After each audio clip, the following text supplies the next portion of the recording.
اب ادھر کا بھی دیکھ لیجئے گا کہ یہاں کیا ہوتا ہے کہ یہ ایف آئی آر 96 اور 97، ایف آئی آر 96 ہے جس کو کہتے ہیں کہ کور کمانڈر ہاؤس. میں تو خود گورنر رہا، میں اٹارنی جنرل رہا، میں 2 دفعہ سینیٹر رہا، اب میں ایم این اے ہوں.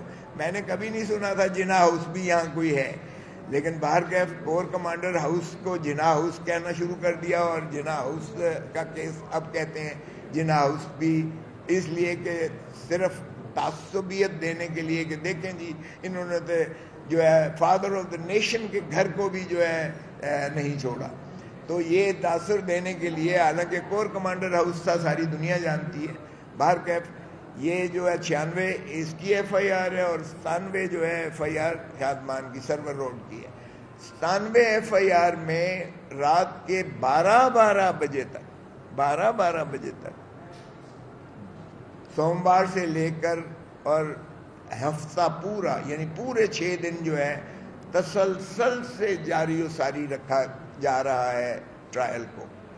اور اس صورت سے جس تیزی سے معاملات کو نپٹایا جا رہا ہے، حتیٰ کہ ہماری ڈاکٹر یاسمین جو ہیں وہ آپ کو پتہ ہی ہے کہ پیشنٹ ہی نہیں ہیں، ایجڈ بھی ہیں، اور ملٹیپل موربیڈیٹیز کی، ان کو کینسر بھی ہے.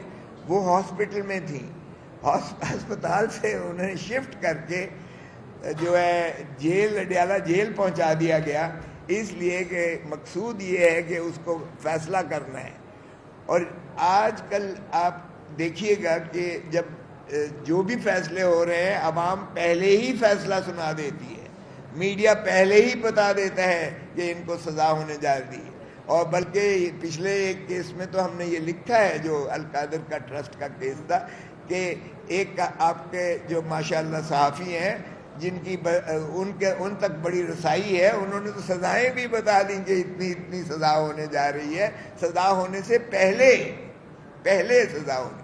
تو یہ عالم 26ویں ترمیم کی برکات ہیں ماشاءاللہ. اس فسطائیت کی انتہا ہے کہ آپ فیصلے بھی جو ہیں یہ بتا دیے جاتے ہیں. اور کیا فرق پڑتا اگر ڈاکٹر یاسمین جو ہے ہاسپٹل میں ہی رہتی، اور آپ فیصلہ، آپ نے استثناء تو ان کو دے رکھا ہے، عدالتی استثناء دے رکھا ہے، پھر کیا فرق پڑتا کہ اگر آپ وہ 2 دن یا 4 دن جو بھی آپ نے فیصلے میں لینے ہیں وہ ہسپتال ہی میں رہتی. کیونکہ اس دوران میں خدا نخواستہ خاکم بدہن اگر وہ ان کو کچھ ہو جاتا ہے تو کیا اس کا کوئی دنیا میں خمیازہ دے سکتا ہے؟ کوئی بھی اس کی جواب دہی ہو سکتی ہے. لیکن باہر کیف یہ صرف دکھانے کے لیے کہ جی یہ ہماری نیت بڑی کلیئر ہے.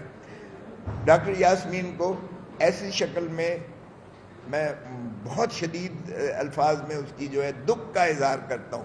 مذمت تو کیا کی جائے، مذمت تو کرتے کرتے ہماری زبان تھک گئی ہے، لیکن کوئی سنوائی نہیں ہوتی ہے. دکھ کا میں اظہار کرتا ہوں کہ انہیں شفٹ کر کے اڈیالہ جیل میں لایا گیا صرف اس لیے تاکہ وہ سزا سنیں اور ان کو اذیت کی جتنی میکسیمم دی جا سکے. اب آپ دیکھیے گا دوسرا 97 ایف آئی آر والا کیس پہ اب 342 کے بیان ہو چکے، بحث اس میں جاری ہے. اور اس میں آپ دیکھیں کہ ہمارے ایک سینیٹر کو جو ہے وہ ہم سے منقطع کرنا یا ہماری اسٹرینگتھ کو کمزور کرنا مقصود ہے.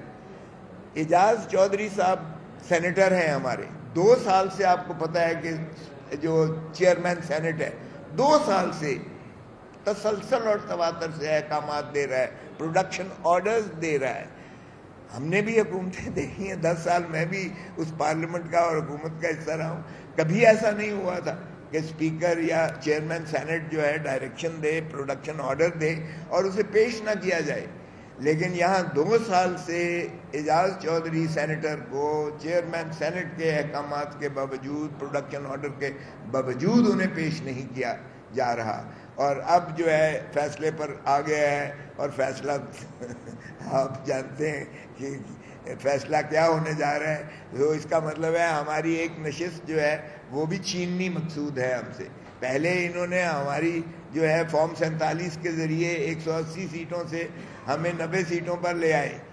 وہ فارم 47 کی ماشاءاللہ میرے تو ساتھ والا حلقہ ہے شہباز شریف صاحب کا، بیٹھے ہیں باٹ صاحب یہاں، ان کو بھی اس فارم 97 ایف آئی آر میں نہ صرف وہ ملزم ہیں ان کے بھائی ملزم ہیں، ان کا بیٹا ملزم ہے. 14 جو ملزمان ایف آئی آر 97 کے ہیں، جو اب فیصلہ ہونے جا رہا ہے، کل ہو جائے گا یا پرسوں ہو جائے گا، اس میں ماشاء اللہ پرائم منسٹر صاحب جو ہارے ہوئے پرائم منسٹر ہیں، فارم 47 کے وزیر اعظم، 17 سیٹیں جیتنے والا وزیر اعظم ہے، 180 سیٹیں جیتنے والا جو ہے وہ اڈیالہ جیل میں ہے. ہم نے کوئی سبق نہیں سیکھا. ہم نے 1971 کے سانحے سے کوئی سبق نہیں سیکھا.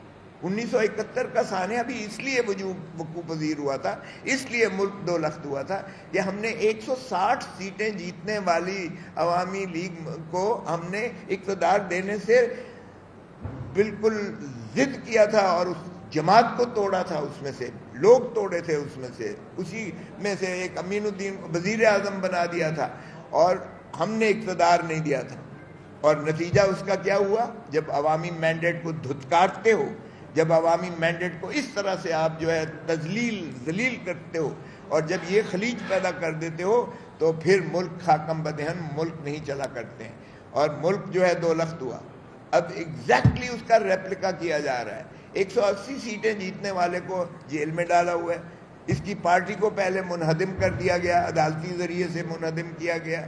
آج تک ہمیں ریکگنائز نہیں کیا جاتا پاکستان تحریک انصاف کے. ابھی بھی ہم سنی اتحاد کونسل کے ہو بھائی، سنی اتحاد کونسل کا ہمارے سے کیا تعلق ہے؟ یہ جبر ہے ان کا. لیکن پھر بھی ہم نے وہ حرکت نہیں کی ہے جو مجیب الرحمان نے کی تھی، اور ہم اس کو ہونے بھی نہیں دیں گے. جو ان کی نیتیں ہیں، ان کی بھلا جو بھی نیت ہو، لیکن ہم کسی قیمت پر مادر وطن کو، کسی قیمت پر دھرتی ماں کو ہم نقصان نہیں پہنچنے دیں گے. ہم اپنے اوپر تو سارا جبر برداشت کر لیں گے، اپنے خون کا آخری قطرہ بھی مادر وطن کے لیے ہمارا بالکل مختص ہے، حاضر ہے. ہم اس کو نہیں ٹوٹنے دیں گے، بھلے ہمارے اوپر جتنا جبر کر لیں.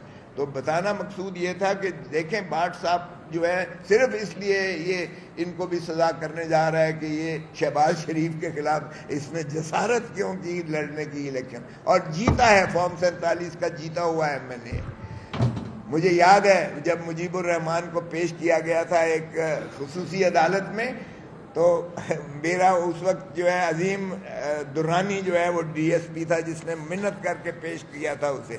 اور اس نے جا کر جانتے ہیں کیا کہا تھا؟ جج کو کیا کہا تھا؟ اس نے کہا I am the prime minister of Pakistan, you are a traitor. جج کو کہتا ہے you are a traitor, I am the prime minister of Pakistan. اور یہ کہہ کر چلا گیا، اس لیے کہ عوام نے اسی کو پرائم منسٹر بنایا تھا.